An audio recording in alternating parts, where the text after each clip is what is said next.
我是破完刺客教条暗影者真结局，精神饱受摧残的 TG。虽然发售前好几个月看到超多负面消息，正常有脑袋的人根本不会去买暗影者，但是我现在全职做游戏自媒体，还是得找口饭吃，玩烂游戏折磨自己给大家看也是工作嘛，只是职业伤害有点重。而且原本想说这是刺客教条再怎么样应该能平平顺顺打完吧，我没玩过任何一款刺客教条，结果一玩他妈的差点死在 PS5 旁边，真的不夸张，迷住可以捡狗饲料来吃。BOSS 战有20、30场，结果每一场打起来都差不多一样 ，BGM 还播着很像美国起重机在听的音乐，连主线 BOSS 的模组都没有做好就拿出来卖。迷住讲话，明智光秀插嘴被信长骂，后面越演越扯，连演都不演了。剧情摆烂，各种 bug， 很多我没有在游戏里面遇过的事情都在这里遇到了。我从头开始讲这游戏到底有多荒唐多离谱。这是一款由丰富多元团队所创作的架空历史作品。OK， 终于历史这点已经不能吐得太大力了，但是有些刻意捧过头的我还是不行。迷住登场我就傻了，那个脸部建模的差别待遇有够大，旁边这些跑龙套的就算了，连信长的脸模也在那边烂，然后剧情过场大部分采用即时运算，所以整个画面很难不注意到迷住异常精致的脸模，其他的人就烂在那里，很廉价。这部影片的成本2050啊，各位，这是我花2050第一个让我有点不高兴的地方。然后剧情没什么问题，迷住这时候是努力，信长相中他结实的肉体跟警觉性，从传教士身边扣下迷住为自己所用，并同意传教士在领地内自由行动的权利。玩过泰格利之传都知道，信长本身是超爱外国文化的人物，买舶来品送信长，好感度直接大飙升。这段剧情没什么问题。时间往前推进6个月，信长出兵歼灭伊贺里，时间对应真实事件，第二次天正伊贺之乱。你们先记住信长跟迷住的穿着，我们再来看 Ubisoft 对于武士刀的解释。武士刀是盔甲中最重要、最珍贵的部分，其造型与装饰亦可被列为珍贵物品，反映了武士或大名的社会地位与权利。然后迷住穿一套黄金圣衣，原来迷住才是大哥，信长是细汉的。战国无双5的迷住也没穿得这么夸张，不过信长的头盔跟甲胄，我后来有调查一下，发现他们还是有去讲究的，大致符合信长在历史考据的穿着。接着操控迷住，以新手教学的名义去灭村，平 A 玩4刀点就挂了，防御跟翻滚基本标配，有气就放个美式居合，画面还算不错。这时我对战斗还没有太多心得，踹人超好笑，这3小大力金刚腿，全游戏唯一最舒压最解闷的招式啊！还好有这招，不然暗影者只带给我满满的负能量。迷住还可以直接把门撞爆，妈的有够扯！打到最后唐突剧情，信长称赞一句：“真是一骑当千啊！”故事视角突然转移到被屠村的受灾户，快乐的迷住时间只有短短30分钟，超级神奇。我花2050就是要来玩迷住，要来笑的。现在突然一个一骑当千断尾，玩一个叫奈绪江的女忍者。抱歉，我很气，是因为我接下来我要持续玩它10小时，我才玩得到快乐迷住。奈绪江超不耐砍，挨3刀就差不多要升天了。迷住强的跟鬼一样，性能差超多。刺客教条暗影者前面只能玩30分钟的迷住，迷住模拟器可以玩足足3小时的迷住，玩到破关，还可以开 A186 送豆腐。暗影者居然跑去学洛克雷克7宣传迷住，然后开场只能用30分钟，接下来10小时玩奈绪江，这点我一开始真的有毒烂到，而且我花了2050，有一种被骗进来玩的感觉。不过上市之前有在传言迷住的剧情被砍很多才导致这样，但我找很久没找到任何证据。总之这些被砍掉的剧情已经死无对证。奈绪江的开头剧情应该很多人看过，这边快速带过。奈绪江他爸藤林正保跟百地三太傅一起去对抗织田军，命令女儿前往守护盒子的地方，同时把袖剑交给他，这是启动机关的钥匙。也顺利找到盒子，然后被织田武士抢走，继续演后面的复仇故事，顺便吃一记毁容鬼金棒。正保爸爸即刻救援，送女儿到安全地方，背后还插着一根剑，伤势严重到只能躺在床上。女儿被鬼金棒洗脸，隔天脸上只是多几道疤痕，而且那道疤痕奇怪，被棒子洗脸，脸上却长出用刀划过的疤痕，超级奇怪的。然后想着要怎么去抢回盒子，剧情目前为止都是老套路，忙着推进剧情，没有时间做角色性格塑造，所以剧情还没有值得一提的细节。抢盒子是第一关，同时也是唯一一关认真做的关卡，不夸张。后面都用脚做关卡，再复制贴上做成满地罐头，送到全地图。这关有用心设计过敌人位置跟暗杀路线，玩起来是蛮有趣的。成功抢走盒子，奈绪将被射一枪。这边说一句不杀小孩子，确保主角活命。那谁来救他嘞？当然就是伟大的正宝爸爸，超帅。然后接下来的画面跟音乐。我现在在做影片看一次，我还是没办法用言语去形容它接下来的内容。大家仔细听它的音乐跟画面，各位要顶住啊！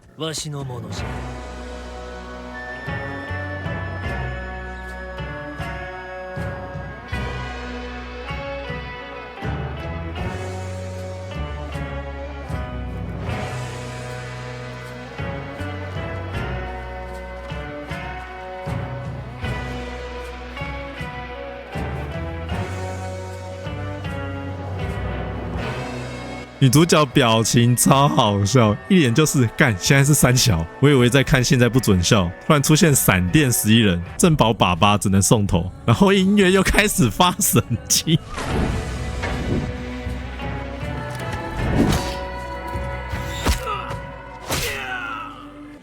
考哥看不下去了，下令一声让他们脱离苦海吧。然后旁边这一个人讲一句超怪的话，让他们在痛苦中死去。闪电11人就这样唐突收工。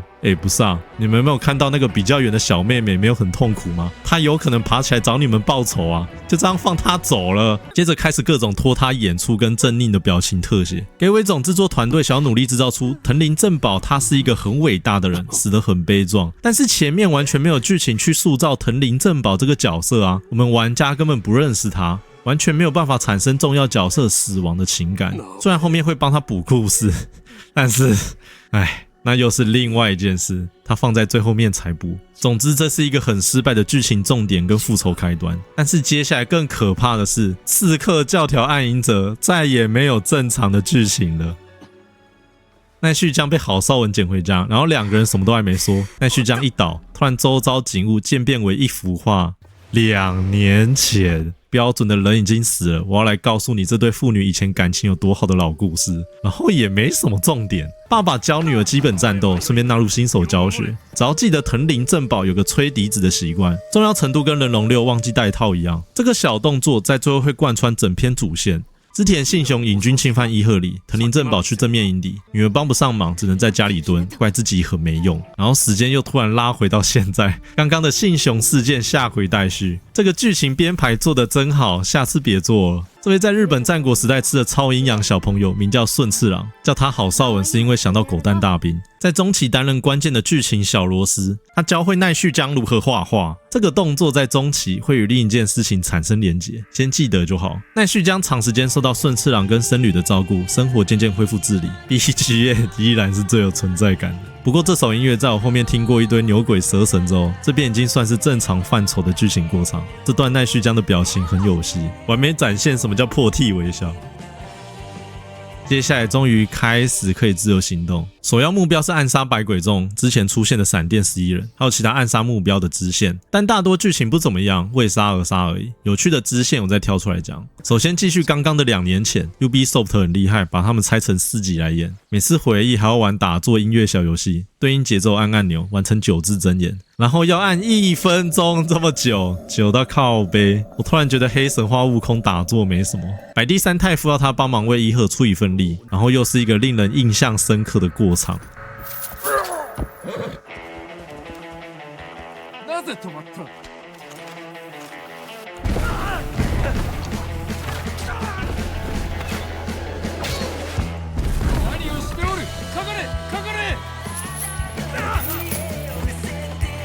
这游戏无法预测的笑点超级多，你永远无法预测在哪个时机点播什么音乐。终于玩到第一场 BOSS 战，毫无激情可言。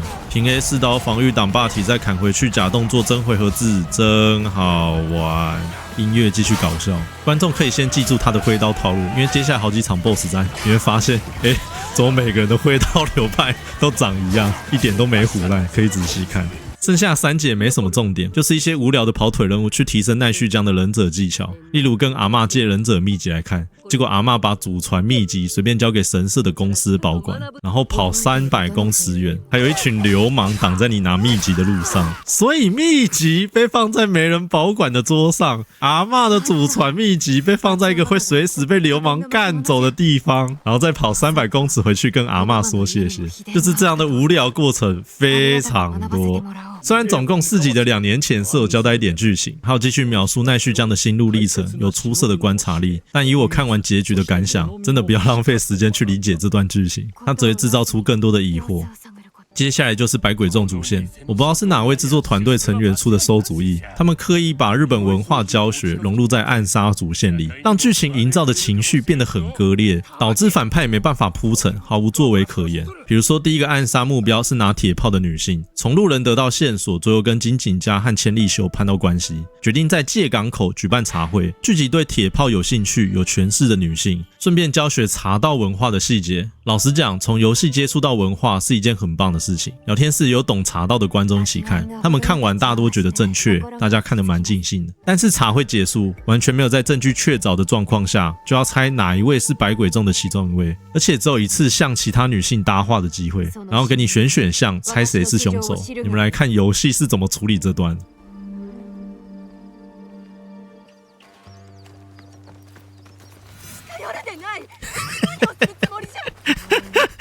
就这样，大家一起从门口出来，莫名其妙剩他一个人在逃难，我都以为我刚刚是不是少看一集？这样卖2050，读档再选一次，难道百鬼众真的就会恰巧出现在这吗？对，还真的，而且他自己亲口爆雷。更厉害的是，大家走一样的门出去，刚刚的阿玉也是，他妈落霞就走任意门，一瞬间躲进几百公尺远的大阪城。对，大阪城，我没讲错，你也没听错，还没本能寺之变，大阪城已经落成了，来自未来的大阪城君临在各位的眼前。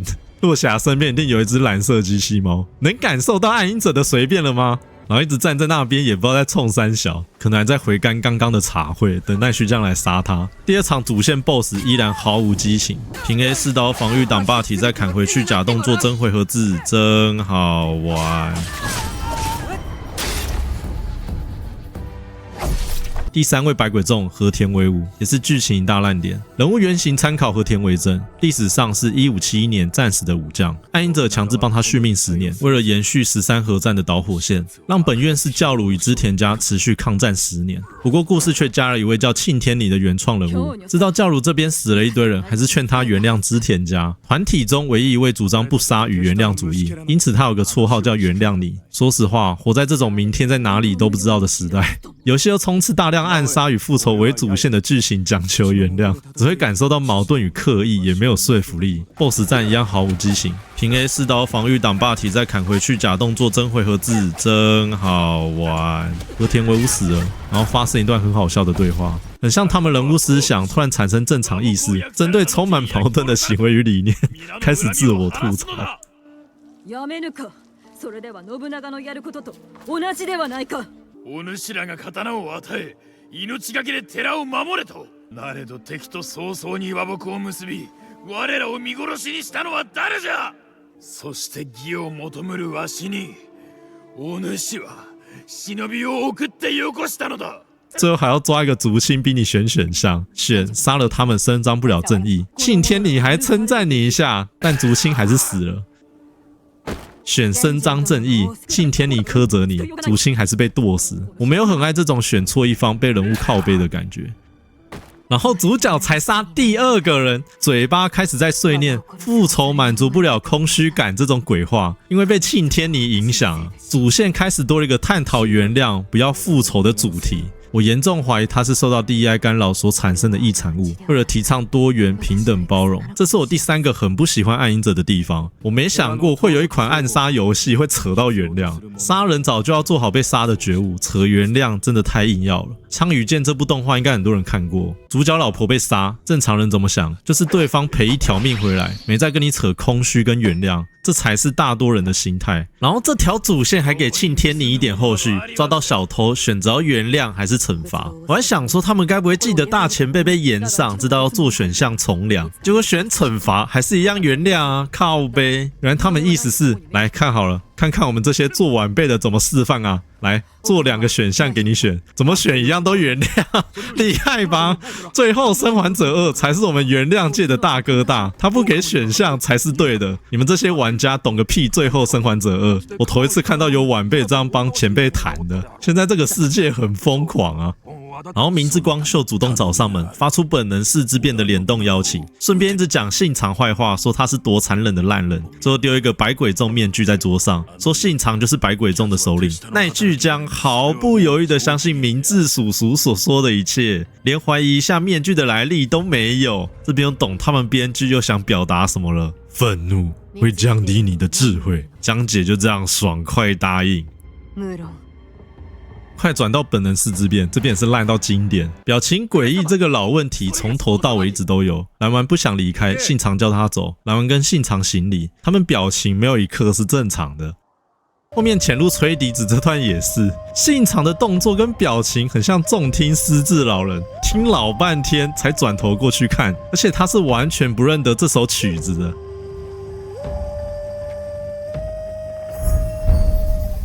BOSS 战还是一样那副死样子，平 A 4刀防御挡霸体再砍回去，假动作真回合制，真好玩。信长没有任何特殊攻击，本能寺边打边发怒，再加上奇怪的音乐，又是一场无异于一般战斗的 BOSS 战。最后迷柱现身救驾，强制结束战斗。看到奈绪江的袖剑瞬间停手，这有另外一个故事，晚点提到的时候你就知道他们的叙事有多烂。信长再度成为编剧下的笑话，得知奈绪江为了伊贺里来报仇，结果开始在演讲自己用什么心态在治理国家。一个行将要死之人，刚刚吩咐所有下人快跑，已经抱着赴死的心情，却在这种场合对着一个陌生人讲一堆话，那个思维超级奇怪。告诉他明智光秀骗了所有人，很多都是无可奈何的做法。奈绪江的耳根子很软，听完这段话，开始怀疑自己是不是杀错人了，中途绕干。我知道信长登场的机会只有这里跟前面，所以编剧安排现在让他挤出一堆话，交代人设。剧情到目前为止，人设很明显跟着编剧的需求走，而不是靠他们被赋予的行为跟言语制造出角色魅力。暗影者不存在这样的角色。信长准备切腹，这是一种光荣死去的仪式。但是最扯的是，信长找迷柱当借错人，借错后来听别人讲才知道有另外的含义。为了避免切腹过程太痛苦，切腹者会找借错人来斩首。被挑中的人是一件很光荣的事，通常是切腹者的亲友或是剑术精湛之人。蓝丸已经被叫走了，但是再怎么样也不会找迷柱，因为日本战国时代很讲究家名跟血缘，迷柱并没有任何正式的官位，所以找迷柱借错传出去反而会觉得很丢脸才对。总而言之，可以从这边知道，迷柱在暗影者中被赋予非常高的地位。本能寺事件过后，你猜怎么样？奈绪江就心痛到在那边打团啊，很后悔自己被复仇的情绪蒙蔽双眼，导致杀错人，天下更乱。上一秒相信光秀说的话，下一秒彻底相信信长讲的话。你看，又是因为复仇心太强烈，害你做错很多事。剧情主旨从头到尾的主张就是这样，复仇不会带来任何的好处。然后郝邵文不明所以跑到郊野城，等迷柱跟奈绪江来找他触发任务。奈绪江有人跟他说郝邵文的下落，没问题。迷柱这个我不能放过他，无缘无故跑到郊野城，连原因都懒得编了，表态要帮助奈绪江完成复仇，因为看到袖剑。但为什么迷柱看到袖剑有这么大的反应呢？还好编剧知道要交代这段故事啊。时间又拉回到歼灭伊贺里，迷柱跟百地三太夫在对干。先记住左下角的血量，打一打突然触发血量机制，百地三太夫对迷柱开大，哦，很帅很帅，但是迷柱感觉没有很痛的样子，打完左下角完全没扣血。这段画面跟扣血量，我后来看懂他的内涵了，迷柱就是一台钢弹，百地三太夫伤不了他。百地三太夫死前说他还有大招来不及放，故意挥挥手中的袖剑。迷柱看到袖剑一样反应超级大，赶快问他为什么有这个袖剑。百地三太夫也很逗趣啊，毫不犹豫告诉他有一位伊贺女孩也有这个袖剑，要相信他并且协助他。超级好笑，就没想过迷柱会去找他斩草除根吗？完全不知道这个人在想什么。三太夫搞笑死去，时间又拉回到现在，厉害吧？以为编剧要跟你说迷柱为什么对袖剑有反应，他就反其道而行。为什么迷柱看到袖剑为什么有反应？以为要解惑，结果制造更大的疑惑给你。奈绪江知道实情，开始天人交战，在想到底该不该接受。这时候编剧埋很久的伏兵终于可以现身了，郝邵文马上跑出来叫奈绪江原谅他，然后开始鬼扯原谅连环计。如果你杀掉迷柱，但你也是怪物。因为当初抢盒子事件，奈绪江杀掉的武将就是他爸爸。后来照顾奈绪江跟教他画画，是为了宣泄恨意。后来发现内心能够原谅，对啊，才照顾个几天就跑去找杀父仇人的住处说：“我想照顾你，煮饭给你吃，你都不怕你爸气到显灵吗？现在跑来情绪勒索人家，如果执意要杀迷柱，我就拿武士刀砍死你。”什么叫逻辑死亡？忍住啊，各位，讲明白一点。如果奈绪江杀了迷柱，那他原本原谅的这个人，在他心目中就会化为魔鬼。但是当初奈绪江出门就表明要继续去杀别人，那郝邵文就 OK， 杀迷柱他不 OK。我不知道这个小朋友是怎么想的。总之奈绪江被勒索成功，但是迷柱我就不能放过他了。迷柱之前在本能寺有对信长说过一句话：“您为我所做的一切，我永远不会忘记。”对啊，一路从奴隶吃着信长的奶水长大，地位很高，信长挂了，现在一心投靠要暗杀他的人，毫不考虑去找织田家任何一位重臣投履历，直接脱离部队掌控。你能揣摩这个人在织田家工作的心态吗？我没办法，我不知道他的自我中心跟思想是什么就算我已经知道后面有补充原因，但是奈绪江跟他的地位相比，根本没什么理由跟奈绪江合作斩杀自己旧老板的家臣。他们都还没确定百鬼众全部都是明智的手下这个人的自我超级魔幻。恭喜各位，终于看到快乐迷柱了。这就是晚了11小时的进度跟剧情，还有一半的剧情等着摧残各位的心智啊！前面剧情再烂，我原本能给到4分，后面摆烂到我觉得他们已经咬定把玩家骗进来10小时，给媒体做评分做宣传也已经做足门面，反正后面摆烂要不要玩是你家的事。后面各种夸张跟摆烂加 bug， 我最多只能给到2分。恶魔城2的叙事都比暗影者好，所以恶魔城2无条件多暗影者 0.1 分。不过后面好笑的事比较多，尤其在支线，百鬼众剧情更加没头没尾，我不想浪费时间把细节交代得很清楚。剧情一样用倒叙法来补充迷柱的故事。数月前，注意时间，1581年春天，信长安排上泉信纲作为迷柱的剑术老师。你他妈上泉信纲1577年就死了，他是从坟墓里爬出来教迷柱耍剑吗？上泉信纲有打过信长或是摸过日本战国，应该都认识。他是新英流的开山始祖，被尊称为剑圣，所以迷柱8成被设定为剑术极高的角色，还用血毛笔去锻炼他的心智，过着高强度的训练与被霸凌的日常。迷柱受不了，可怜到躲在房间里哭。然后阿四主动来拜访关心他，作为主线伏笔，一见面就讲出一鸣惊人的话。接着聊不到10句，上文毫无铺陈，迷柱居然起了邪念，想要开撩，能有人陪伴也不错，心态很差劲加减吃摩黑黑马赫。阿四喜欢他见义勇为的举止，帮他加油打气，让迷柱有动力继续接下来的磨练。同时用无聊的节奏游戏折磨花2050买它的人，我看不懂这在干嘛。然后左下角重新开始给我翻重新组队是怎样。后来信长安排一场决斗，会死人的那种。这3位武士之前一直歧视迷柱，现在被砍死活该，作为文化献祭的角色。明明这当下是一个很宁静又很紧张的气氛，下一秒突然变 NBA 2K25。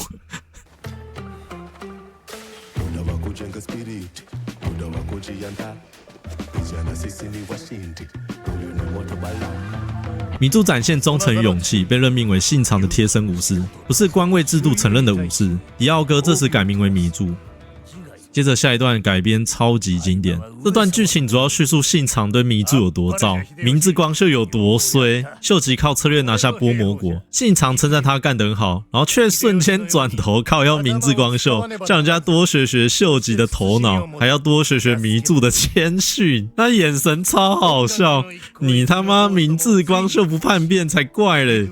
最后信长故意在众家臣之间赐给迷柱话语权，要他表达进攻伊贺里的想法。这个行为简单来说就是要照他的意思，明智光秀跟其他人看了一定会不爽啊，肯定要讲上几句的。明智光秀插嘴被信长骂，超级好笑。我不知道编剧是不是想靠这段去解释明智光秀叛变的原因。如果是的话，我只能说真他妈高手，没人敢这样写。上泉信刚从坟墓里爬出来教他剑术，秀吉的老婆宁宁教他写毛笔，阿四对米柱有意思，直属老板兼铁炮老师织田信长，日本战国令狐冲米柱 Yasuke 升迁人生超级顺遂，让我跟之前雇主范蠡安擦肩而过，那个眼神超级好笑。米柱一直升迁，奈绪江整天靠北考不，剧情待遇天差地远，跟真实之战的难度彻底颠倒，超级好笑。令狐冲的故事补完了，该回到游戏里了。玩到现在开始会发生卡等问题，主线与主线之间的等级区间有点大，等级差到3级，砍死对方大概要20刀，对方砍你只要1刀，而且暗杀也受影响。对方等级太高不可以暗杀，高你一点点只能给予他固定伤害，除非把预设值调整为无视暗杀等级，暗杀才可以保证死亡。预设算是半强迫玩家去解支线，也许是 Ubisoft 觉得他们的支线做得很棒，希望花费2050的玩家务必欣赏他们的伟大杰作。第4位百鬼众主线刚好跟支线角色绑在一起，有一名叫源之城的无良盗贼抢走秘信，他们的 BOSS 战终于进步了，进化到一直站着给你砍到死，比平 A4 刀防御挡霸体再砍回去假动作真回合制有趣多了，下次别做了，砍完满身血跟你讲这句。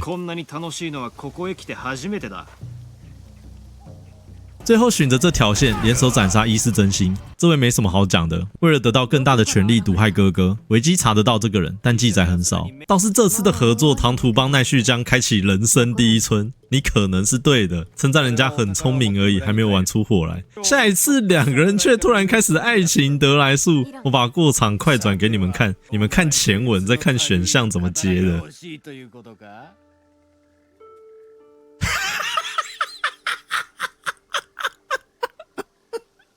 どんな刀があるかによるな。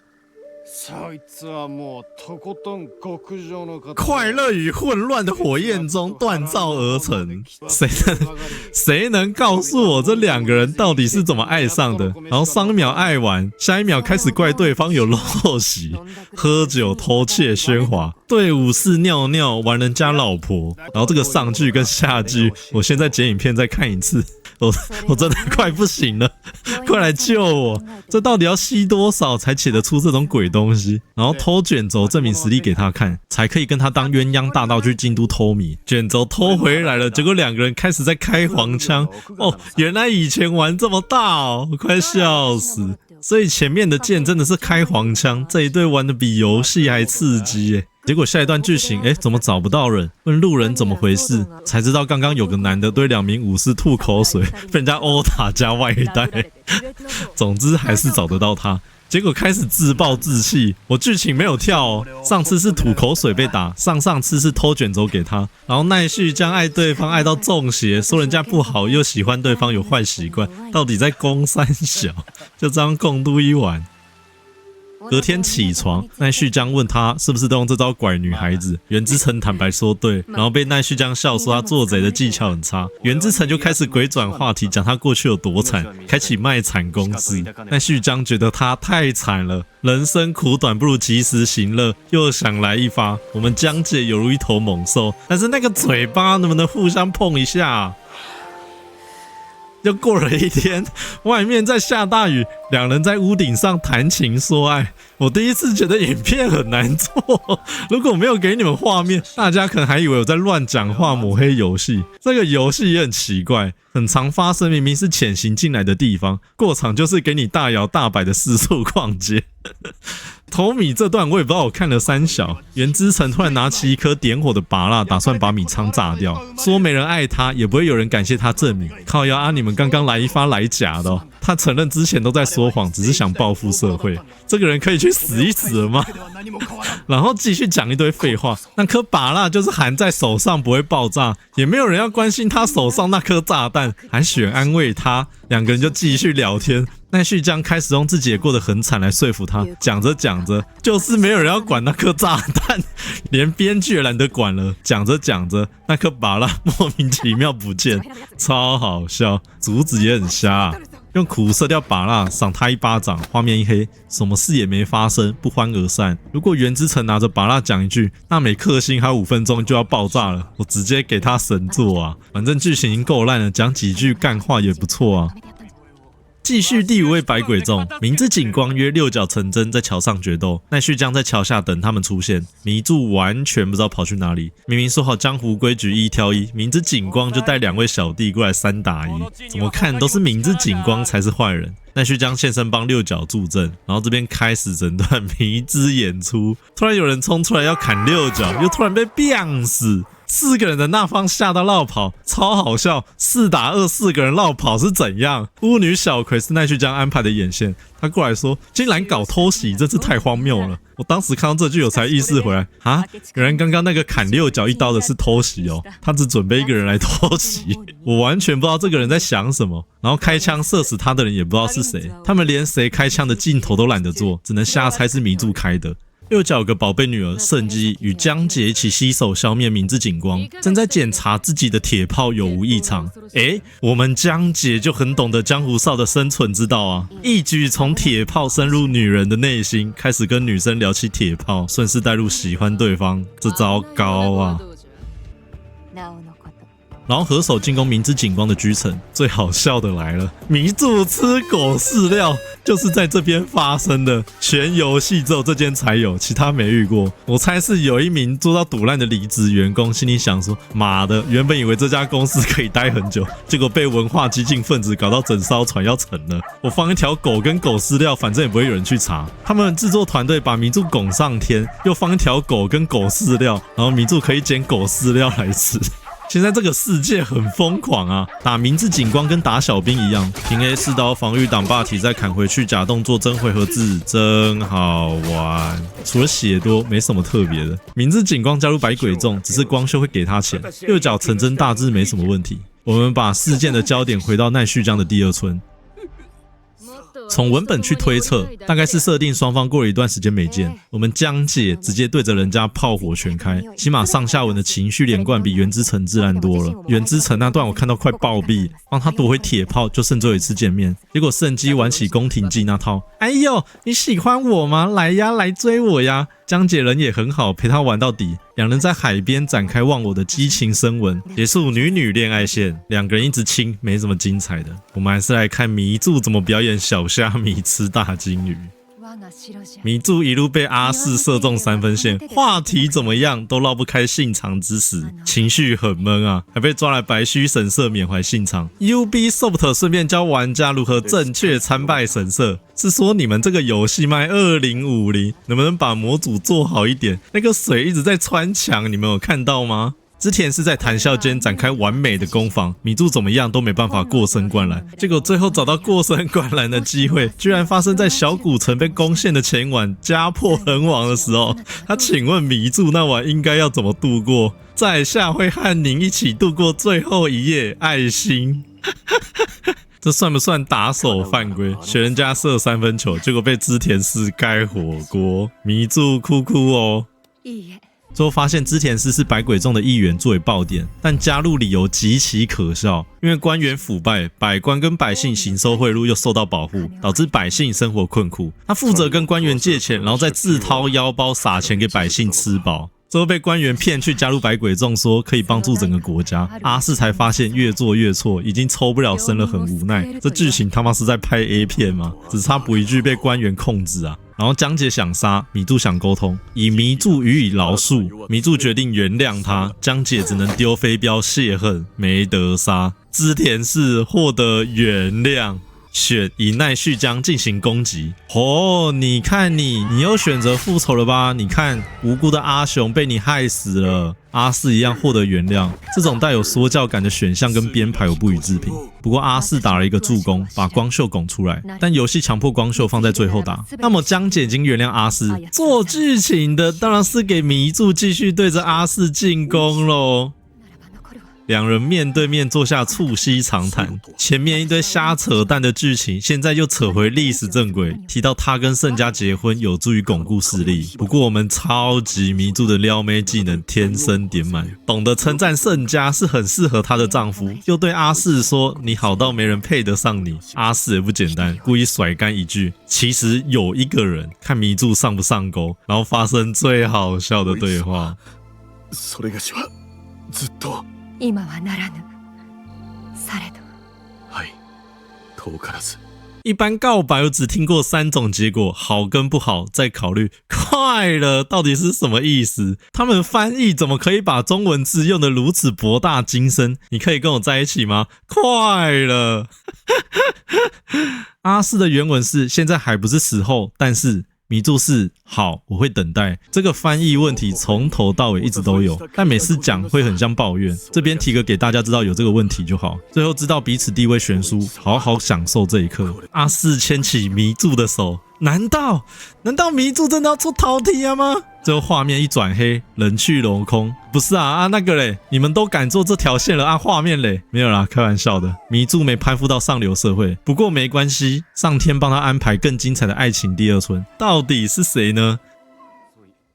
大名鼎鼎的伊吹来了，两人莫名在田野间搭话认识。对不起，我每次看到他的脸，我就很想帮他2拳。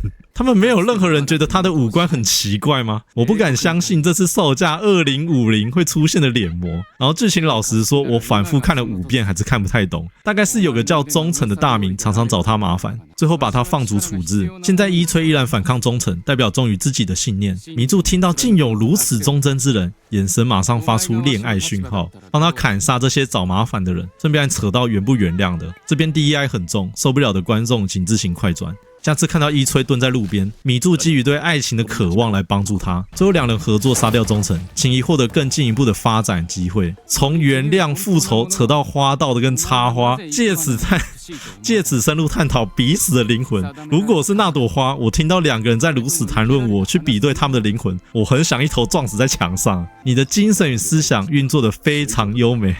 我的天哪！那为同伴之后，还有一次最后选项，我想做的不只是朋友。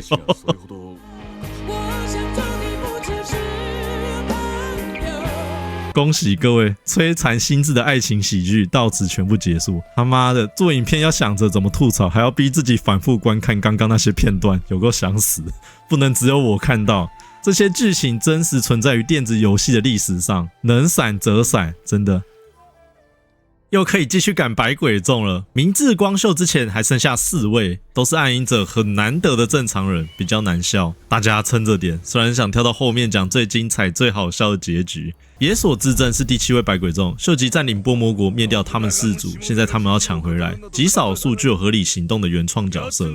第8位百鬼众宇喜多直家，这也是少数逻辑说得通的虚构故事。黑田官兵卫举办联歌会是为了观察直家的忠诚，为了确认他能守护好波魔国。波魔国位于当时势力的前线，所以黑田官兵卫的考量是合理的。历史时间应该是正在发生中国大返回，我用应该是因为剧情从来没有清楚交代过时间，而是用简单2句让人去猜是不是在讲这件事。进来前的庭院也没什么紧张感，感觉这里的人都很闲，感受不错，随时做好军备。另外暗影者的设定是宇喜多家跟织田家之间有和平盟约，帮郎被作为人质使用，由黑田官兵卫掌控。故事虚构举办联歌会，也是为了表示他们有对联歌文化做功课哦。然后宇喜多直家暗中安排刺客夺走巴郎，刚好被江姐他们抓到证据，跟官兵卫打小报告。黑田官兵卫约谈宇喜多直家，经过一番激烈的攻防对战，宇喜多直家也不演了，先叫2个小弟出来。宇喜多直家先绕跑回到天守阁，叫他们上。然后这2个人很讲武德，乖乖等这3个人交代完所有事情，才把刀拔出来。这2个人是黑田官兵卫派来的间谍吧？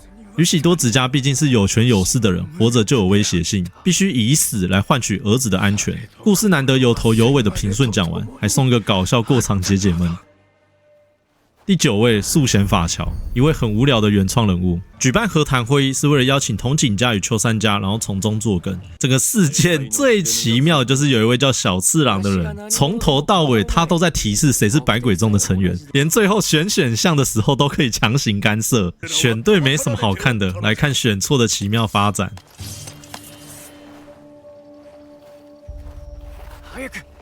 を坊主に投げろ。これが仕上げとなろう。お。就是这么奇妙！我指控筒井顺庆骗人，小次郎一个悄悄话叫我把刀往他身上丢，百鬼众就这样现出原形。然后那个小次郎在群殴的时候就突然消失了，超级神奇！难道是佛祖显灵？平 A 4刀防御挡霸体再砍回去，假动作真回合制，真好玩。助贤法乔在 BOSS 战炫耀自己与松永久秀交手过，还砍掉他儿子的脖子。维基记载他们父子俩在信贵3层一起自杀。后来有观众传给我一个劝退文，里面的作者发现一个惊人设定：助贤法乔是筒井顺庆的分灵体。因为筒井顺庆是僧侣出身，又跟松永久秀是仇敌，但是筒井顺庆被绑在弹劾会议又走不开，感觉 Yubi 又想弄一个有故事的反派，也不知道弄谁，就搞一个筒井顺庆的分灵体出来。那篇文的考据跟推测是完全没问题的，我支持他的论点。加入百鬼众的动机完全不明。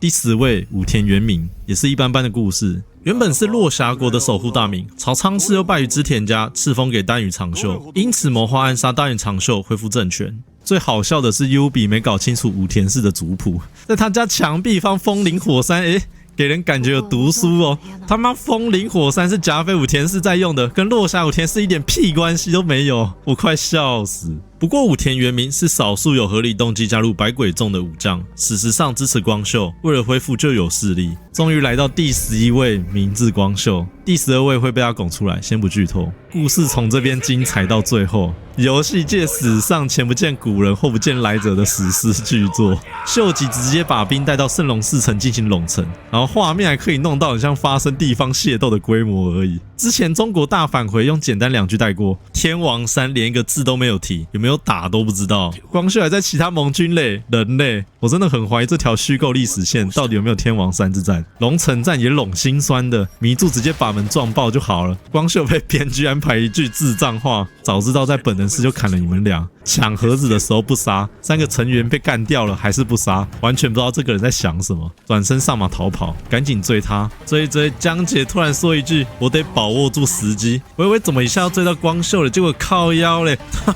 们没有关闭地点事件，想说难得看到朱露，还是画一画好了，我就在这边画朱露。仔细看画面，朱露还从河里面飞出来，越后面真的越多基本的都懒得做好。这样卖2050，光秀跑到最后也突然不跑了。一直看着小船，什么话都没说，一脸失智的表情，思考超久。抱歉，编剧的意境真的太高了，我什么都意会不到。是被星之怪盗团偷走秘宝吗？突然回过神来，我要握着我的剑面对命运。自爆因为信长烧掉严立寺，才决定策划本能寺之变，也就是指火烧比瑞山这件事。1571年被认为日本史上很重大的影响佛教事件，游戏连演都没演过，提都没提过，拿这件事作为谋反起因，超没说服力，连编剧都自我吐槽了。即使如此，那也不是你谋反的借口。如果是拿插嘴跟被比较，那些鸟事还比较有说服力嘞。然后光秀又继续讲信长是多残忍的人，剧情从头到尾一直把信长塑造成是暴虐无道的人。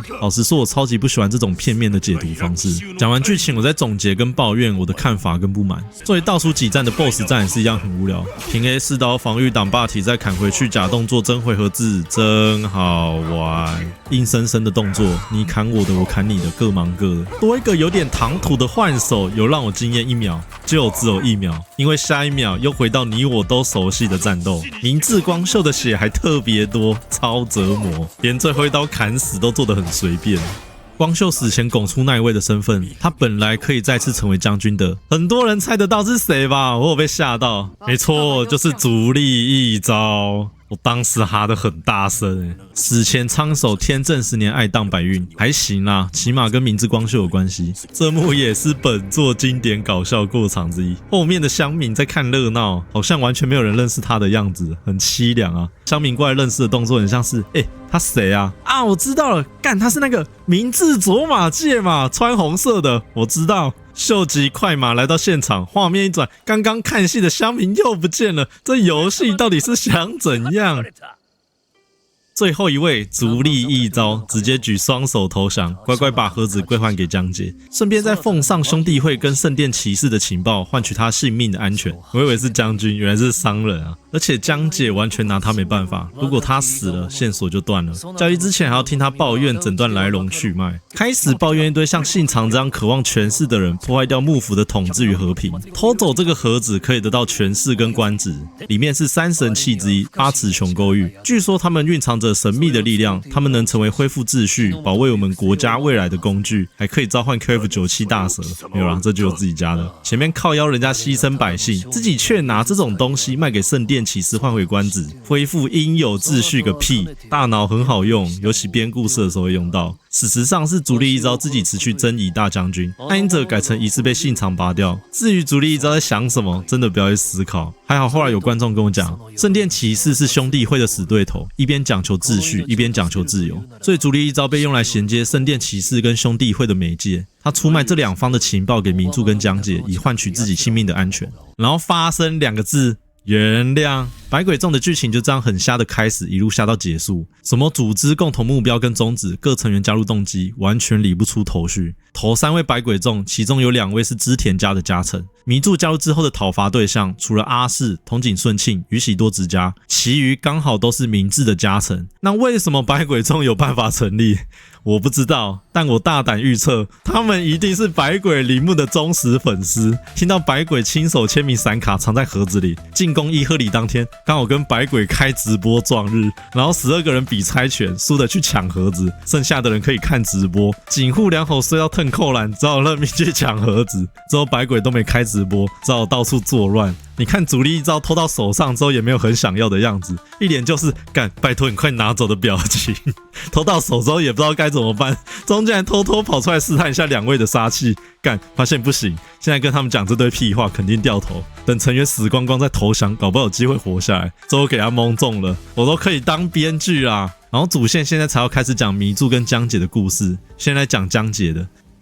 之前主线有出现过一次服部半藏，整天一副有难言之隐的苦瓜脸，跟江姐的爸妈有很深的交情，劝江姐不要继续找盒子，他害死江姐的爸妈，也不说盒子里面装什么，又不希望江姐继续深入这件事，却给他一条跟他妈有关的线索，才知道母亲是兄弟会的成员之一，身上这套老古董的招牌刺客衣，推测是与他妈妈一起共事的伙伴留下来的，并且从里面留下的欧洲笔记本翻译并得知，江姐他妈将会成立李道众作为刺客教团的分部，并奉天皇之命保管盒子。再来就是接到足利义昭给的遗址地点，江姐对这块大石头完全没办法，然后突然想起来，对。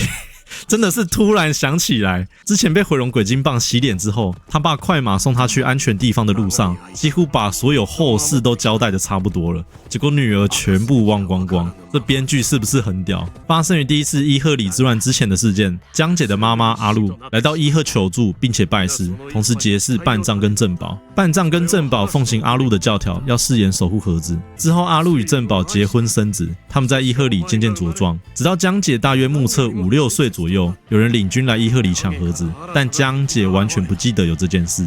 阿露在混乱中确保盒子的安全，交给正保之后，继续去寻找别的神器，之后再也没出现过。正保爸爸还很伟大，不希望他们女儿被卷入这件事，决定一个人扛下所有，并且多年保持一个很浪漫的习惯，晚上去山边吹奏他老婆最爱听的曲子。结果有一天，对面的山谷也传来相同的曲子声，他才知道啊，这是他老婆，所以他继续吹奏这首曲子来告诉他老婆，他们一切都活得安好。他认为现在老婆依然还活着。这段我必须认真说，这是全游戏做最好的一次剧情过场，画面、角色情绪表达跟台词通通都有到位，除了一直被 BGM 软小。正保背后被插了一支箭，其实在这种时候，我认为只要是人开始意识到自己的生命可能随时在下一秒结束的时候，会尽可能把想说的话一次讲完，所以这段是蛮合理的，我看完蛮感动的。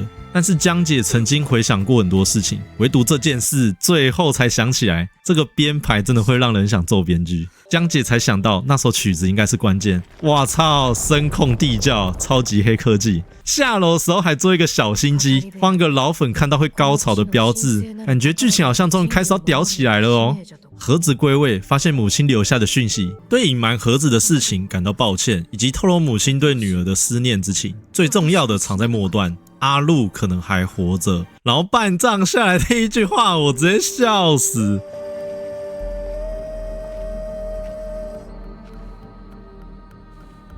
伊賀を物見した折、正康が吹く笛を数えきれない幾よも幾よもな。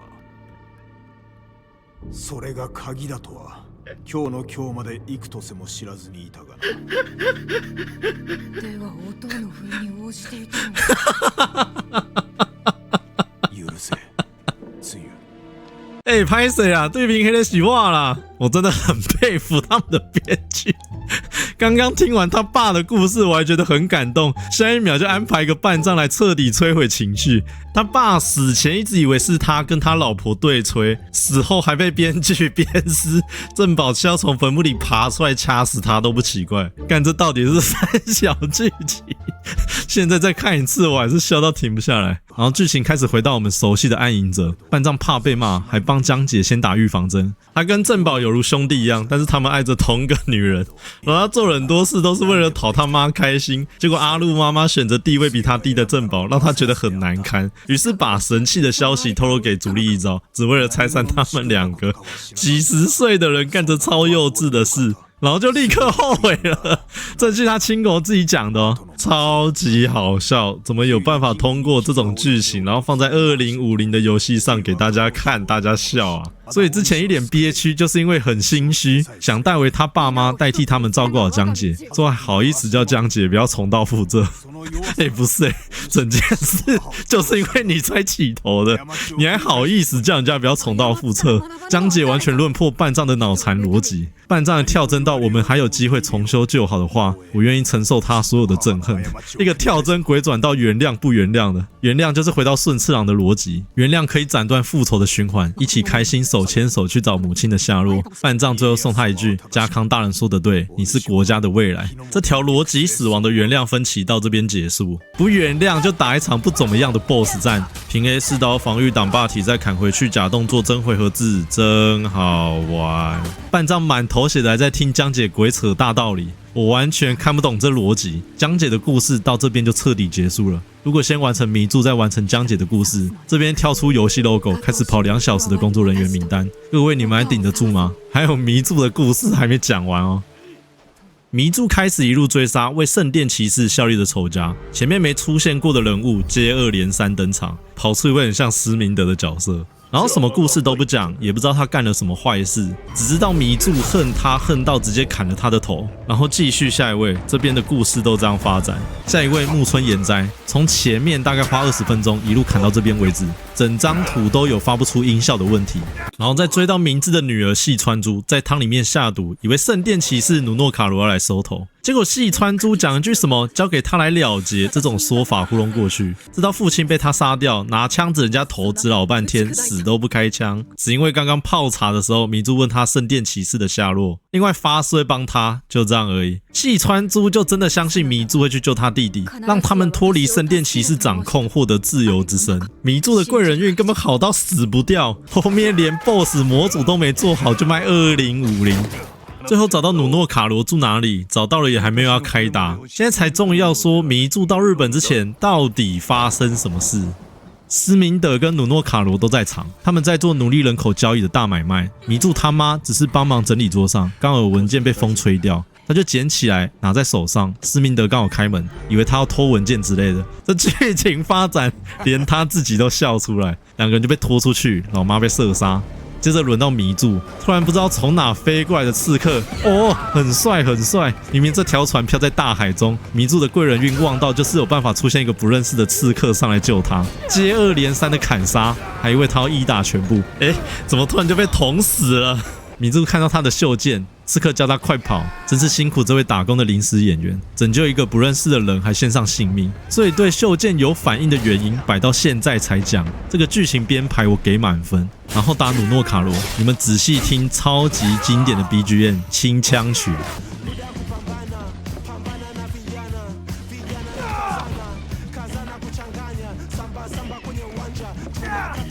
是不是好听到想要工作的时候也开来听？超魔性！为什么最终战要配这个音乐啊？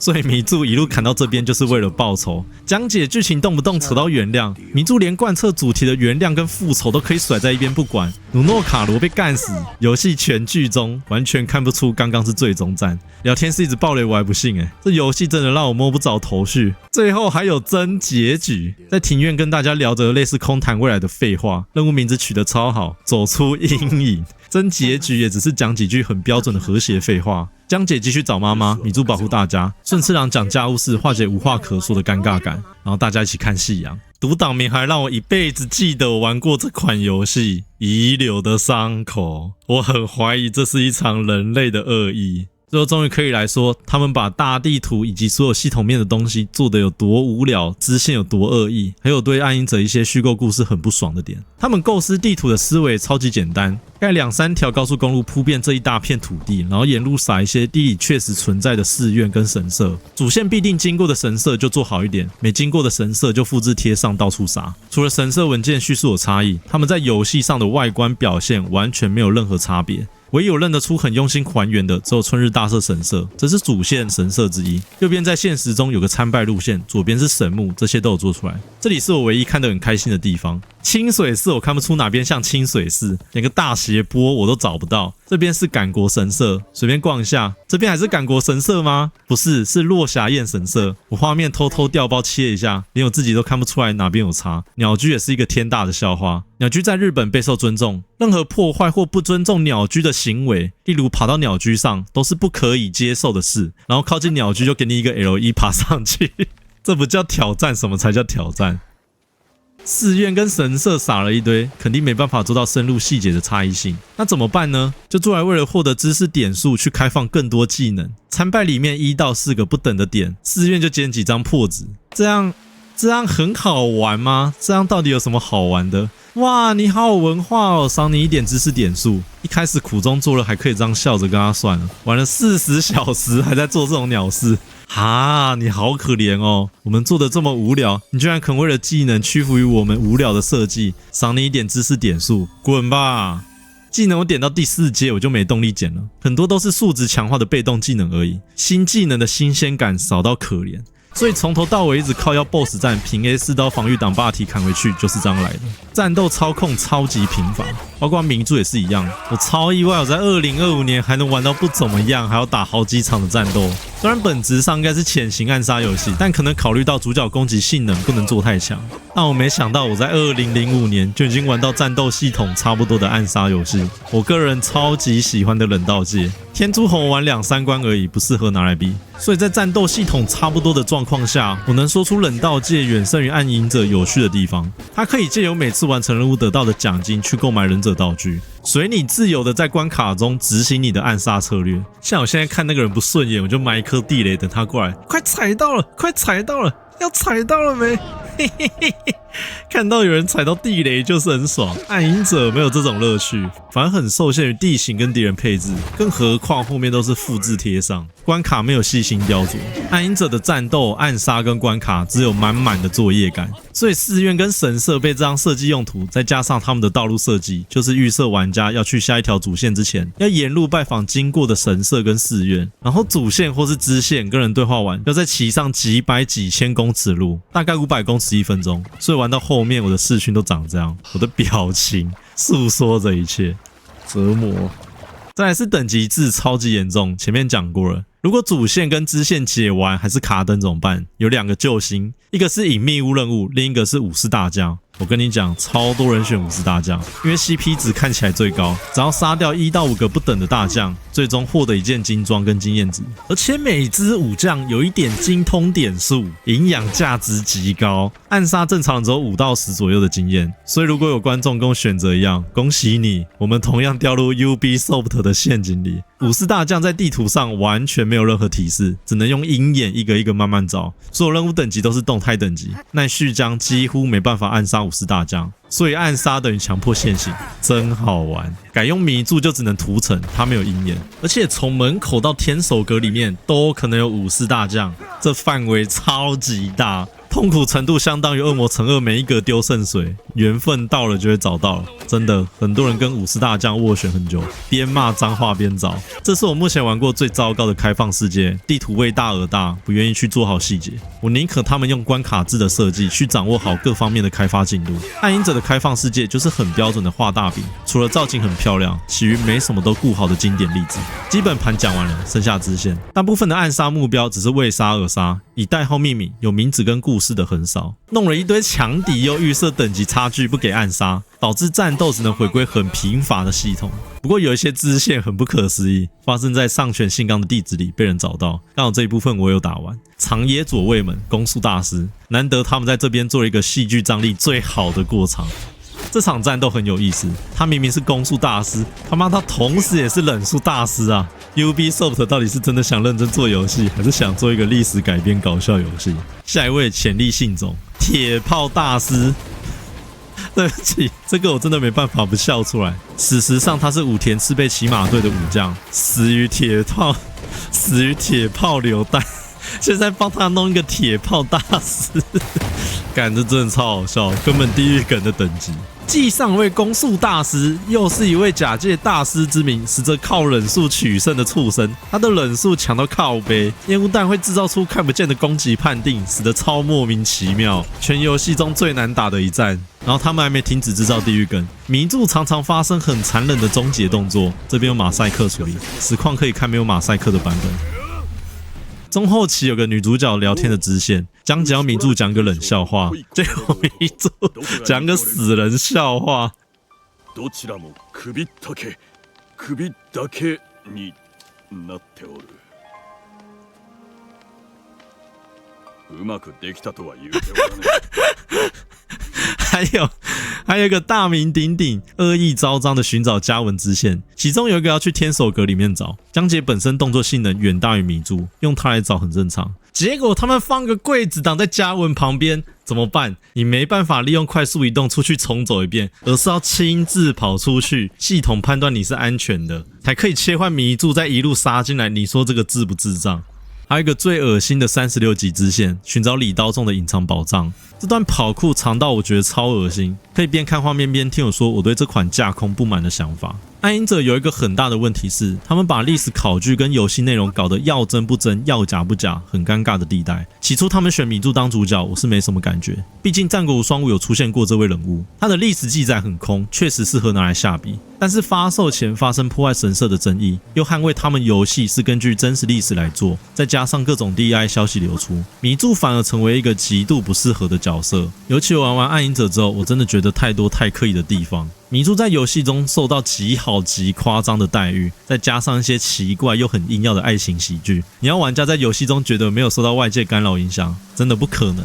它太多太不合理的事情，而且暗影者根本不能算架空历史游戏，它太多借据史实并且照实使用的事件，原创剧情比例真的很低。讲难听点，除了圣殿骑士跟兄弟会，其他我真的看不出有创作什么有趣的剧情。许多史实角色被画蛇添足，架空角色没有任何的背景叙述，唯一有点灵魂就只有骑在马上的正宝爸爸而已，很可怜啊！我真的没有玩过有一堆角色每位的描写却可悲到极点的，起码圣剑传说用屁股做爆一台机器，事件的原貌放在破关之后才告诉你，我有感受到他的诚意道歉，但是这个没有，就整个烂在那边。然后织田信长我真的不能接受，战国三杰之一，战争天才，政治方面有着出色的手腕，却只单方面被同性质的历史事件塑造成很残忍的形象。我会觉得游戏是很凭靠特定方的既定印象去描写它，非常偏颇，以及游戏时间跟历史时间好像是平行时空一样。本能寺之变发生后，秀吉只花了15天时间从中国返回讨伐明智光秀，在三崎发生核战。结果江姐跟迷柱还可以跑上百公里，到处杀掉百鬼众，时间上还有季节切换演给你看。我觉得明智光秀好像活了几世纪一样，羽柴秀吉才慢吞吞去讨伐他，根本没人在乎老板挂了，真的是没事别买，真的。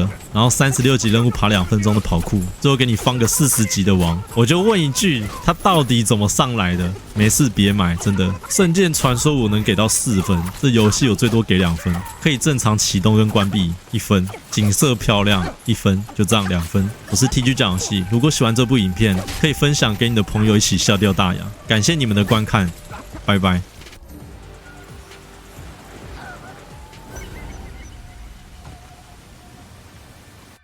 見覚えがある。加藤州の砦じゃな。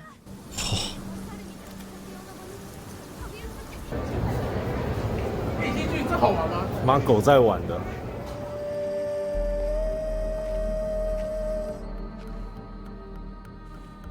伊賀を物見した折正康が吹く笛を数えきれない幾代も幾代もな。それが鍵だとは今日の今日まで幾とせも知らずにいたがな。